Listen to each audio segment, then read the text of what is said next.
What up, y'all? This is our first episode of Coach and Cel. We're about to be talking about a bunch of bullshit, a bunch of drunk facts here and there, so don't quote us, but be entertained. We got a couple sponsors, Shattered Cell Phone Repair. We've also got Pop sponsorship. Always stay hungry, always eat. Always stay hungry, always eat. All right, let's fucking get to it. About to talk some fucking sports. And just enjoy a seat at the head of the table. And now it gets difficult. Yeah, topics. Well, I know this is Laker town, so let's start off by talking about the Lakers. You know, what are the actual hopes of the Lakers going to the championship? You know, what are the facts, I should say? I mean, people have their opinions. I mean, if you ask me, I think the Lakers have an excellent shot going to the finals. You know, some people say they don't, but I think they do. The nucleus they have, I'm glad they didn't do anything on the trade deadline, and they kept the nucleus intact. You know, I wish they would have picked up Crawford. Yeah, they would have to trade Kuzma. I'll low-key take Crawford over Kuzma right now. Nah, Kuzma got some more miles on him. He's coming off the ship with just like 3-4 miles on him, and the other cats have some miles. So Kuzma is still on that runway Crawford's going like this. Coming off the bench for like 5 years straight. True. Like it's not like it's like True. what kind of miles? He's got like from home to the store miles, from home to work. That's the kind of miles he's got. He comes right back. Yeah, maybe I'm just partial to Kuzma. I mean, I don't like his haircut. You know, he needs to fire his beautician, his barber, or whatever, because that blonde got to go. He's like an extra tall, Slim Shady. The black Slim Shady. Yeah, but as far as ball skills, he just has to get out there and ball. Don't let the trade talks get to him. Any of the other stuff, he just get out there and ball. Just play like Kyle Kuzma, and the Lakers be just fine. Just fine. I mean, they got the nucleus. They just got a ball. He's been slipping though. You know who's been surprisingly coming up is Caldwell Pope. He's been actually doing his fucking thing and shit. In the beginning of the season, he was looking like shit, but then out of nowhere, he's been playing great defense. Well, he knows that if he's gonna get a ring, it's going through this squad. It's probably gonna be this year because he may not be there next year. So he knows if he wants a ring, and that's what they're all in it for, is a ring. They can care less about the salaries, the big contracts, or whatever. He wants that ring. He gets that ring, then he'll be good. If they ship him out, they ship him out, but he's going to leave with a Laker ring. And I think that's what he wants. I don't think it's going to happen this year. I don't think it's going to happen this year because I don't see them beating the Clippers in a 7-game series. Now, especially if Paul George and Kawhi's gonna be there the whole series. Yeah, that's totally different. The thing is, the way they load management these players now, are the Clippers going to be able to play an entire 7-game series? Because they're not going to be used to banging and banging and banging and banging. Then bang and then take 2 days off, then come back and bang. Nope. This is the playoffs. You got to stay in. You got to ball. And the Lakers going to come at them. LeBron, AD, and all, they're playing. They are playing these games. Just like back in the day, Jordan, they played these games. Magic, they played these games. Kawhi and all them, they're taking these days off. You can't take these days off. No, who's not taking days off? Milwaukee and Toronto. Yeah, they play the entire game. They're like, look, the East ain't shit, but those two teams are the shit in the fucking East. Like, I don't know. The East is going to be a battle. The 76ers, I don't know how they're going to be in the playoffs, but I think that's going to be a battle. I think if 76ers have to play Miami in the first round, I think Miami's going to win. You think? I think they got a good chance. I think... I don't know if they have enough guns, though. I mean, if the Sixers play like they've been playing the past 2 or 3 games, the Sixers will go right past Miami. Yeah, but I don't see that. I see Embiid, like, talking about their own guns. I mean, I see them shooting themselves in the foot. You know, mainly because of Embiid. Embiid needs to get out. One day he's soft. You know what I'm saying? Next day he's playing rough. He needs to get out. Day he's not really playing at all. He's like a cat. He's temperamental. How are you 2 feet from the rim and you can't make a basket in the game? How do you play full-time minutes and make 0 points? Because he's not focused. He's like a cat. Like I said, he's like a cat. He needs to start ball. I think he needs to get out. I think he's unhappy. And when you're unhappy at an organization, your head really isn't in every single game. I think he just needs to admit that he's unhappy so we could just focus on the game. Yeah. Like, that's look what I'm saying. at Jimmy Butler. Yeah, Jimmy Butler. I'm not happy, Jimmy but Butler I'm good at ball. Jimmy Butler expressed he's a different kind of cat. Jimmy Butler's a throwback. He's a throwback playing in today's game right now. So he plays like the cats did back in the day. And he balls. Yes, he's unhappy, but everything that he goes at, he goes at it with pride. So it's a self-pride thing with Jimmy Butler. So it doesn't matter who he plays against, what day he's playing, Jimmy Butler's going to give you Jimmy Butler. So Embiid, you're saying, doesn't have enough pride? No. He's spending too much time whining, and he's a great player. He's a damn good player. And he spends too much time whining. That's like the whole recreational Sunday league in 40 and over, and they get to whine and thinking they NBA players and they're not. Embiid needs the ball. He needs to just shut up and ball. Yeah, was he and then get out. With a bad back? Like, yes. Fuck. He needs to shut the ball and get out. He's looking like Andrew Bynum and shit in a second. All the potential in the world and shit, but he can't do shit because he's got a bad back. Eventually, he's going to be averaging like 10 minutes a fucking game. No, he better get with it. You better stop shooting 3-pointers. Work on the Mavs. While he can. Embiid, work on the Mavs. Get that back right. Get that core straight. But no, he's just unhappy and he's playing like a cat, temperamental. He needs to play like a big cat, not a domestic cat. He needs to play like a big cat, a lion, a tiger, and go out there and get your stuff. I don't know if he can play like one of them. He might be able to be a mountain lion. I don't really see him being to be like an African lion or anything like that. No, he has it. He just has the ball. He has to. Don't worry about the media. Don't worry about the critics. Right now, you're on the team. You got to ball with your teammates and do what the hell you're supposed to do until you get the hell out of there. Right now, this is your job. So do your damn job and ball. That's what you got to do. Yeah, will they do it? Who fucking knows? Who fucking knows? Fucking, who do you think the top 3 quarterbacks going into next season are? Well, Mahomes is right there at the top. You think he's number 1? I believe he's number 1. I mean, he is. He's like the Michael Jordan, Kobe Bryant of the league right now. The boy is up there. I mean, he can run, he can pass, he thinks on the run. I mean, he's always thinking ahead, like 2 steps ahead. He can innovate. He could play fucking backyard goddamn ball and shit any goddamn second. I mean, and he has chemistry with his receivers. Yes, That's the thing. Him and Kelsey especially. Yes. If they can damn it look at each other, head nod and shit. Boom, he's breaking off a pattern and shit. Yes, it's like basketball, but with football, he doesn't no-look passes because he knows exactly where you're supposed to be, and he sees you, and he throws the defenders off by looking this way, but throwing back the opposite way. Mm-hmm. So, and I haven't seen a quarterback do that. Not one. Aaron Rodgers.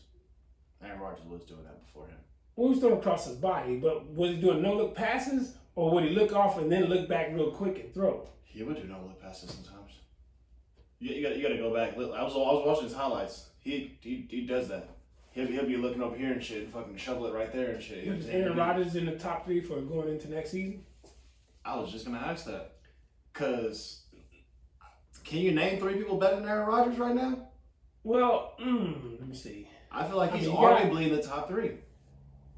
Still. He might be. I don't know. I'm thinking for sure Patrick's in there, and he low-key embodies Aaron Rodgers. You got Lamar Jackson. He's not in my top 3. Lamar Jackson in the top 3. Well, the only thing he has to do is pass the ball better. Yeah, well, he has to set his feet and throw.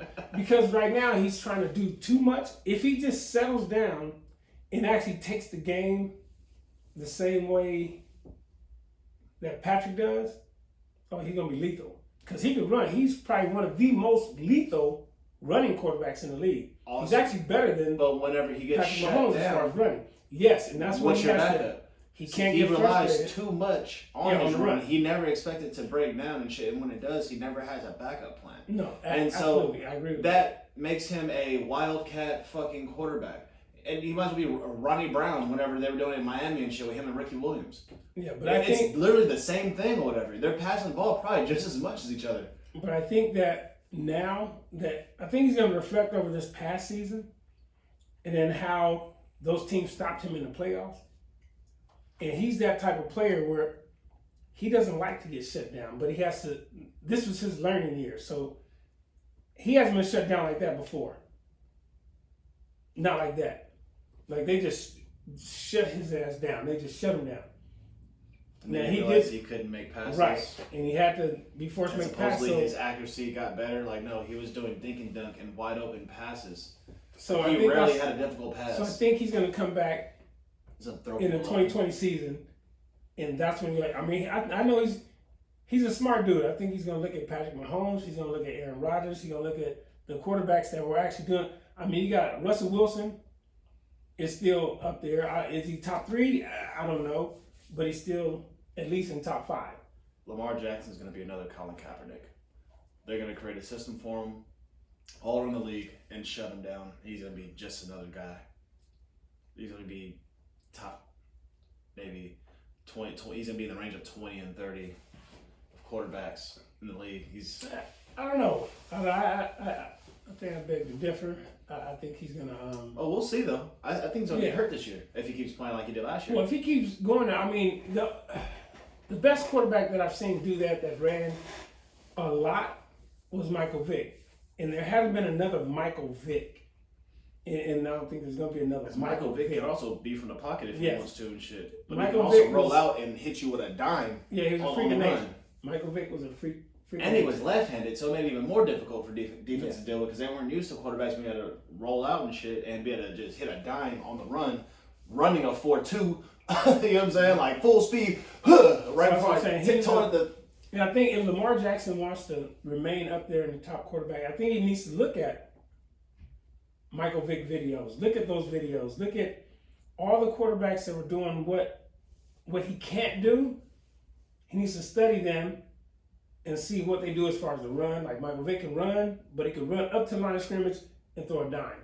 Patrick Mahomes can come up to the line of scrimmage and throw a dime. So Lamar Jackson needs to study that, not always look for the run. If you don't see one receiver open and then you bail, don't bail looking for the opening to run. Bail, look for the opening to pass the ball. So once he learns how to do that, then he will remain up there in that top. I think he needs to look at more Aaron Rodgers film because that's what Mahomes does. That's all I'm saying. Yeah. Like the blueprint is Aaron Rodgers. You want to be a great quarterback, everybody needed an Aaron Rodgers. And they finally got one. You know what I'm saying? Kansas City Chiefs, they got one. You know what I'm saying? They do. Shit. If Patrick Mahomes was with goddamn Bill Belichick, they'd have won his first year. Honestly. Yeah. With nothing. Patrick Mahomes is I think Patrick is one of those quarterbacks where I'm not sure he probably wouldn't have won a Super Bowl, but I think he could have gone to any team and done what Patrick Mahomes does because he's that type of quarterback. If he's running out of the pocket and he starts running, I think he can still hit that open receiver no matter what team he was on. Mm-hmm. Now, the whole team nucleus, will they get to as far as the Chiefs did? Yes. As far as what the Chiefs did, no. The Chiefs have a complete team. Patrick Mahomes is just, he's that cherry on top that's taking you over the top, and that's why they got that Super Bowl. Mm-hmm. You know, so I think he is that, he's going to be like Aaron Rodgers was, the blueprint. Mm-hmm. Now, Patrick Mahomes is going to be the blueprint of quarterbacks, where quarterbacks going to come in and try to do what Patrick Mahomes does. Yeah. You know, and he's young. He's just starting. So, Patrick has a whole lot more years to go. Yeah, I mean, all that, but if Aaron Rodgers comes and gets a Super Bowl, it's going to be right back to, all right, he's a GOAT. I don't care. I don't care how many rings Tom Brady has. Tom Brady didn't win those rings, Belichick did, and those defenses. Yeah. Vinatieri won a couple of those. You know what I'm saying? When you just got to pass the 45-yard line to win a game twice, You know what I'm saying? And What's then the thing with Tom Brady? You got beat by the worser Manning twice. You gave the worser Manning both of his Super Bowls. And it makes it seem like the other Manning. You couldn't beat Manning's little brother. Eli was Eli. Eli wasn't Peyton. To me, Peyton was still one of the smartest quarterbacks that ever played the game. And that's why when his athleticism, lack thereof, wore down, whatever you know what I'm saying, with he age, was he still made it successful. happen. Yes, because he's super smart. He knew he had to get the ball out even earlier because his balls were floating in the air for 5 minutes before it even made it to his destination. Now, Eli was still a damn good quarterback. He was shooting the ball. He was throwing the ball. But like Steph Curry and shit. He just wasn't a Peyton. And I think it was unfair for the league, or I guess the critics, to compare him to his brother when he's his own person. But when you have an older sibling in the league, and they came in before, Shannon Sharp went through it with Sterling Sharp. His brother Sterling was bad. He was a bad receiver, and people have no clue I don't even know who that about is. Sterling. Exactly. Yeah. Sterling played for the Packers. Before he got hurt, he hurt his back, and that's what caused him to get out of the league sooner than expected. But with that being said, that little tenure that he had in the league, his numbers earned him a golden jacket. So he's in the Hall of Fame. Mm-hmm. So Shannon will say it, Shannon was trying to fill Sterling's shoes. He wanted to be like his older brother. And Shannon was balling. And Shannon will say to this day, my brother was a better receiver than me. To this day? Yes, Shannon would definitely say it. Sterling was a better receiver than me, but Shannon still balled out. So, and they always had that comparison. Well, Shannon liked Sterling, but Shannon didn't care. Shannon actually embraced it. Mm-hmm. Because he liked that comparison because he knew his brother was bad. So he's like, well, they ain't comparing me to my brother. I got to be some kind of good. Yeah. So Eli was still good in his own right, but, he wasn't Peyton. He was good in his own right. Eli was a decent quarterback. 2 good-ass running backs. Yes, he did. And Jacobs and who the fuck else was number 44, I think. But his numbers, you got to look at Eli's numbers though. Eli still has numbers. It was whack. He has Hall of Fame numbers though. Didn't he lead the league like 2 or 3 times in interceptions? Yes, he did. But look at all the other numbers that he has, passing yards and all that. It's still, if you look at other people's numbers, 52% in a couple of seasons. But he still has Hall of Fame numbers. Maybe. He still has Hall of Fame numbers though. No matter all his shortcomings. Is he top 10 for anything? Yes. All his shortcomings, you look at all the other quarterbacks, his numbers are still comparison to all of them. Like Flacco, I get it. But since he's compared to his brother Peyton, it doesn't seem like he did great. But if you look at his numbers, you're like, wow. No, it's because all the quarterbacks that came in whenever he came in, Aaron Rodgers, Drew Brees, even though they're not winning Super Bowls right now, but they're still competing. They're a little bit flashier. Not Drew Brees. Drew Brees gets it done. He is not flashy. He can't run. He stays in the pocket. He's 5'9". That's just one. But that's what we're talking about. I'm just saying. No, I know. That's just Drew Brees and Aaron Rodgers specifically. But those are Phillip Rivers even. Phillip Rivers at least it looks like he gives your team a chance. Eli is out there in slow motion. He's slow. Everybody, yeah, I know. But the game is getting a lot faster since he came in. In the last 10 years, he hasn't adjusted. Oh, he's going to retire. Phillip Rivers has adjusted. I think he's going to retire. He just can't stop throwing picks. I don't know what's up with him. He needs to get his prescription figured out with his contacts. I don't get it. He gets frustrated. Sometimes he's the best player on another nigga's team. Yeah. You know what I'm saying? Like, I don't know. He's like Matt Schaubinen out there and shit this last year. Fuck. I think Phillip Rivers... He was battling with Jameis Winston for interceptions of the year and shit. Like, Phillip Rivers is his best defense. Phillip Rivers defends himself. Jameis Winston? I think Jameis needs to just stop playing and start doing commercials. I don't think he's okay up there. No, neither do I. Like you said, the last press conference of the season and shit? What the fuck? I like Jameis, but... I'm still leading the league in pass yards. And interceptions? 30 of them. And I don't know if 30 of them. You got 31 touchdowns and 30 interceptions. You're canceling out. Your defense got to work. Yes. Like, how much more better would your team be if you didn't throw 3 or 4 a game? See, I think Jameis' problem is he believes he's better than he actually is. And then if he throws something or something goes wrong, it's everybody else's mistake except his. Now sometimes he may talk good in front of the press, but he actually thinks it's everybody else's fault but his. He has to start taking ownership of the team and actually start acting like the quarterback and be the captain. I mean, he has a C on that damn shirt for a reason, but it looks like decoration on his shirt because he's not really a leader. You know what I like about Andy Dalton? Andy Dalton knows he sucks. He knows he ain't shit. So, because he knows that he ain't shit, he doesn't even say anything. Like, I don't remember the last time we got a quote from Andy Dalton that was worth mentioning on ESPN. It's like he's not the starting quarterback of the team. Who's doing the interviews? If you go there just like, well, Dalton has red hair. He's the redhead stepchild. So he just go there, shoulder shrugs, and kind of just like, next question. And Andy Dalton's problem is Andy Dalton.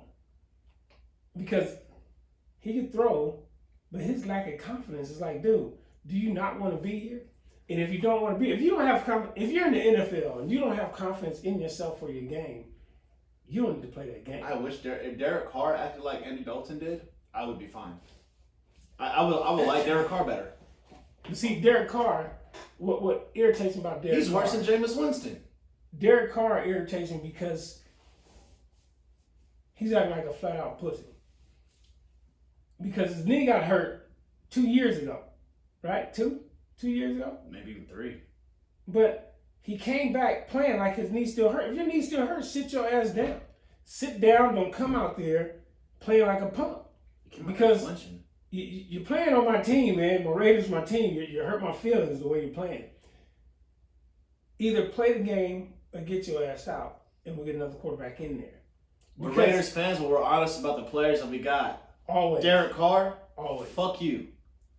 Sit down, Derek, and let somebody else play, or play ball, man, because you're better than that. Leave. You're better than that, but you're playing like a little punk right now. I call it as I see it. You're on my damn squad, but I still call it as I see it. Play ball, man, or get out. Seriously, play ball or get out. You're way better than that. Way better. Now you have an opportunity to actually reinvent yourself by going to Vegas. Do what you do, man. Do what you do. And stop calling out old white guys to fight. You can't call out Max Kellerman for a boxing match. You're a professional athlete in your prime. It's playing like a bitch. He announces boxing. He doesn't box. Come through over here if you want a fucking sparring match with somebody who's talking shit about you, because you suck.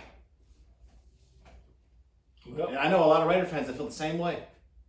We don't like your antics after you score a touchdown or throw a first down and you're just like cheering to the crowd like you're selling Girl Scout cookies.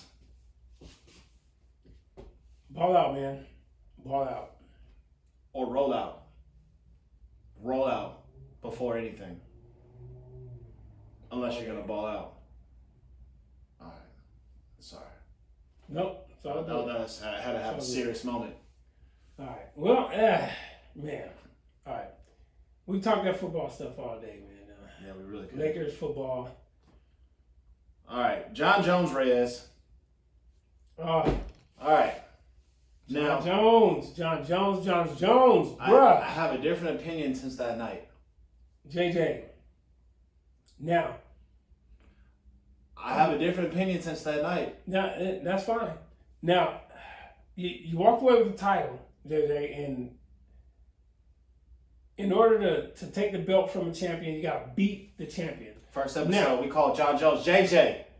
That's got to be the first. Yeah. Bruh. Now, I know in your heart of hearts, you were not satisfied with that fight because you did not fight like John Bone Jones. You did not. That was kind of disappointing. Your performance was disappointing. You're a badass fighter. Will I get in the ring with you? Hell no. Damn the octagon shit. But, bruh, the way you fight, that fight was disappointing. You did not put forth your best John Jones performance at that night. And from looking at it at that night, maybe I got to rewatch it like Cel did, but I think Dominic did Dominic's job. Dominic fought probably one of his best fights. You did not. And if they had given the fight to Reyes, I would not have been mad. I would not have been mad because that fight looked like he did enough to take that belt from you. All right. I wouldn't have been mad either. And after watching the fight, I wouldn't have been mad either way. I stand by that. But after watching the fight, round 3 was a swing round. Depending on what you were looking at and shit, it could have went either way. And rounds 1 and 2, Reyes. Rounds 4 and 5, John Jones. Rounds 3, coin toss. And in my opinion, and we even said that night. We said that night. And we said if they gave it to Reyes, Reyes, he wouldn't have been mad. So that round was a close round. And number 2, one thing that we didn't really look at and shit, you know what I'm saying, that night of, Reyes ran away for the last 2 rounds. He did, because he's trying to preserve that win. But those earlier rounds. You gotta stop moving to preserve the win. Yes. And he did do that. John Jones had you reacting and flinching the whole time. That doesn't preserve win. That gets you tired from doing nothing. From doing nothing effective. You know what I'm saying? Like, he was landing punches, but they were not changing the fight. They were not detouring the fight. No. You know what I'm saying? John Jones was stalking you the whole time like you were a 13-year-old girl out way too fucking late. Yeah. And you were scared. You know what I'm saying? Like, John Jones could have did a lot of things. He did respect you, but he did enough. You know what I'm saying? Yeah. And he showed his dominance in round 4 and 5. Yes, he did. He showed exactly what you thought of him in rounds 4 and 5. You were scared. You did not want to hold your ground and engage. No. You ran. And not too many people are going to do that. You were swinging in defense. You weren't swinging to knock out. You know what I'm saying? He didn't swing with that intent. He was swinging on the back foot the entire time for rounds 4 and 5 specifically. Those are championship rounds, as they say. Yeah. In my day, you can't run away from the champion the last 2 rounds and expect to get the championship. No, you can't. And I think that's what helped the judges go in John Jones' direction with the round 3. And I don't blame him for that shit either. And no, I don't blame him. I think my thing is I'm more disappointed with John Jones because he did not fight his fight. He didn't throw his strikes like he should have. The rounds that he lost, the rounds 1 and 2 stats were a lot closer compared to John's 4 and 5 stats. The rounds that he clearly won. Oh yeah. You know what I'm saying? Yeah. It's a big difference. It's like the rounds you won, you barely won, but the rounds he won, it was not even close. And those are the rounds that really fucking matter. Yeah, maybe it's because I hold John Jones at a higher standard. That's it. You know what I mean? And we expect more. Same thing with the Thiago Santos fight. Yes. But I watched that. He dominated. He stalked him just like he stalked Reyes the whole fight, really. Yeah. You know what I'm saying? So like, it's he didn't overreact because dude has power. I'm gonna respect it and shit. But yeah, I'm about to get up out of here with another W, and you know what I'm saying? Like, on to the next. If you make me have to knock you out, cool. But these motherfuckers aren't coming forward, are they? They're not coming forward to put their head out there and shit. You know what I'm saying? Reyes for sure didn't. Oh no. You know what I'm saying? Like, I mean, he knew the last rounds. He knew John Jones was going to be. He had times more aggressive than rounds 1 and 2. He had times when John Jones was getting up off the takedown to take advantage. Yeah. You just looked at him, watched him get up real slow, and he just looked at you. At one moment, I kind of thought he just took a knee for like 2 seconds, and just kind of like, you know what I'm saying? Like, you didn't want it. As bad as you say you wanted it and shit, like, you should have showed it more. Knowing that it was going to be John Jones' favorite. And it was. And there's the best way it works. It's never not worked like that. If you're fighting the champion that's been a champion for over a fucking decade or about a decade, you gotta take it from him. You gotta take it from him. Just like second boxing, just like any championship, you gotta win it decisively with unanimous. Just you gotta manhandle him. And I think at the least you gotta hurt the guy. Yeah, I think you didn't hurt him. Every John Jones fan was probably thinking the champion still John didn't do what we expected him to do, but he still did enough to actually get the W. In the ring, we just expected him to do a lot more. Any of the fight, and it's going into rounds 4 and 5, you would have thought and John you just Jones walk in, you're like, damn, John dominated. Jones is just stalking this dude. Yes. Dude don't even want it. Yes. Who looked like the champion that night? Even rounds 1 and 2, who was on the back foot the entire time? Not because that's the way he fights, because he don't fight like that. You know what I'm saying? He does not fight like that. Not because you fought that way because John Jones wanted you to fight that way. Who fought as a champion? Who fought as a fucking scared challenger? Jones is good at that. He's good at making people fight on their heels. So he's very good at that. Controlling the pace. Yes. Which is what champions do. People who are dominant in the fights do. If you're the one dominating and shit, you're going to make the other motherfucker adjust. If you keep the guy constantly adjusting to you and shit, who's in control? Now, with that being said, since the fight was so close, are they going to push another challenger in front of John Jones, or are they going to push for the Dominic John rematch? I don't think they're pushing for anything because Reyes isn't necessarily pushing for anything. He didn't really fight the decision too much. You know what I'm saying? He didn't. I mean, if he really thought that he actually won the fight, he would have been a little bit more perturbed than what he showed or what he displayed. And that after the fact, I think it's more of a publicity. Like, hey, a lot of people think you should ride with this. A lot of people think that you won and da. Like, now you're coming out and you're saying a whole lot of fake shit. You know what I'm saying? A whole lot of shit where that you really don't believe in shit, but you're saying it and shit because it's timing. You know what I mean? And it was a close fight, but nobody got robbed. I don't think you know what a fucking robbery is. No, I wouldn't say he got robbed. A robbery is Canelo getting even on a scorecard against Mayweather. That's a robbery. Yeah. That's a straight out fucking lie. You don't need to know the sport and shit to know that Canelo didn't win a fucking round. You know what I'm saying? And for sure didn't beat his ass by 4 or 5 rounds. But when people see that, switching from MMA to boxing, when they see Canelo and Mayweather, but a robbery is a robbery. And they always think that Mayweather runs.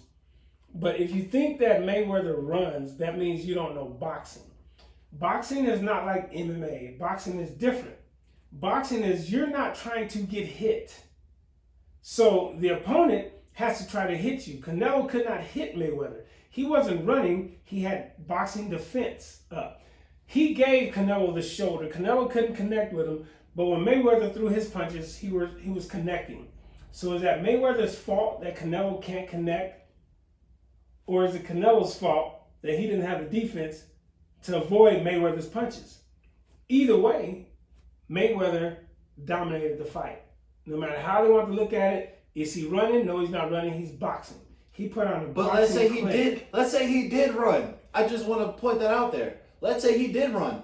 He still landed more punches by far.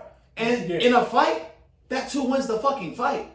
Yes, absolutely. And it wasn't like it was like, oh, well, it was like he barely outlanded him by like 2 or 3 a round. No, it was landslide. Canelo didn't touch him 3 times and shit in each round on average. And that's why Canelo was frustrated. That's why he kept grabbing Mayweather.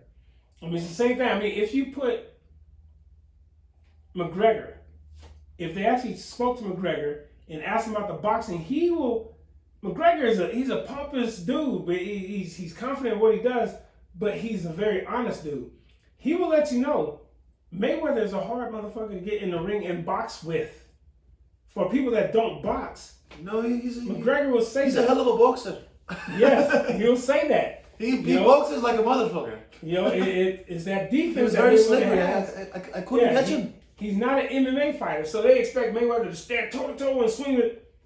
I used to box. I'm not going to try to stand toe-to-toe with anybody and try to just slugfest. No, because all it takes is one lucky-ass punch to hit me in the right spot, and then my knees buckle, and they go, oh, he whooped his ass. No, the fuck he didn't. He got one punch in there. Yeah, shit, nothing sparring to know that you don't want to do that shit in the real fight. I don't want to risk that. No. Well, everybody's here to see it. Yeah. So you box. You box and you get... My job was not to get hit and land as many punches as I could, and that's exactly what I did. So when people said, oh, Ron was running, oh, well, I'm a track coach too, so I'll run. Too, bitch. So, exactly. So I'll run, all right? But boxing is boxing. It's a defensive sport. Now, it's all about points, right? Even in MMA, it's all about points. But MMA is a little bit dangerous because now you get the kick, elbow, all kinds of strikes. And they still don't want to stand there and slug, but they will because it's MMA. It's a different type of combat. It's not like boxing. So people stop comparing boxing and MMA. It's two different creatures. That's like comparing baseball and football. Two different creatures. You're not running to first base to run over the first baseman like you are in football. When you're running the ball, you're going to run the linebacker over, defense back over. No, you're not getting bats. Two different sports. Yes. You're not running out there with bats and swinging and everything. They're running trying to tag the base with their foot or slide into the base. They're trying to tag you with with a a hard ball. ball. It's a hard ball, but they're trying to tag you with a. So we have to compare. Touch him. Yes, we have to compare these things the right way. You know, you compare them the right way. You don't compare fruits to vegetables because fruits go with fruits, vegetables go with vegetables. All right, so let's keep that in perspective and judge it the way it's supposed to be judged. You know, so I mean, with the fight game, it's a tough thing, and I know people are impartial to who they like, and who they like. They're more like, oh no, he landed this, he landed that, he landed, because they hear the crowd go, ooh. But if you slow it down and you look at a lot of these punches, the dude on defense is turning and the guy on the offense actually hit him in the shoulder. So what damage did that punch do? Nothing. But since the crowd goes, ooh, because he dude's head went back, it's because he's trying not to get hit in the head and it gives him a shoulder. So he gets hit in the shoulder. That's not a point to me. That means you missed. You missed. That's a miss. You can swing 3, 4, 5, 6 times. That's how we shoulder counters. Shoulder, back, air. You're missing everything. Shoulder so it can graze off and I can come back with something else. Yeah, so people have to look at that. So now, people out there, when you look at these MMA fights and these boxing matches, if you have to, go back. Rewind that round. Mute the TV. Yes. And stop listening to the outside noises and look at the punches that are thrown. Look at how many actually land. Not, you see the person's head go like this, you see the body go like this. No, look at how many punches actually land. And then go ahead and count the points up. And then you tally the points. And that way you can properly judge a particular fight. All right, if you don't do that, then you're really putting yourself, giving yourself some anxiety. You're not looking at the right thing. Stupids. All right, Carlos, you just don't know. I'm not going to call you stupid. You just don't know. I'm going to call you stupid. But after this, if you don't do that, now you're stupid.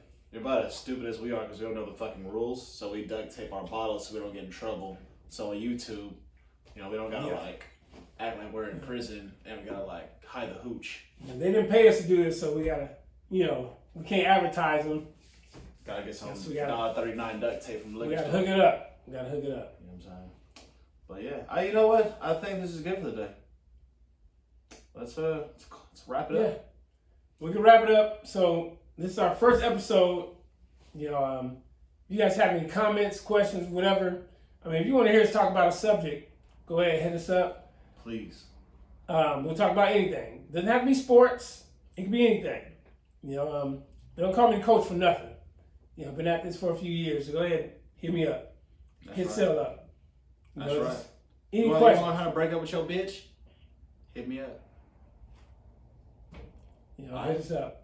We'll get back. Until next time. Deuces. Dope.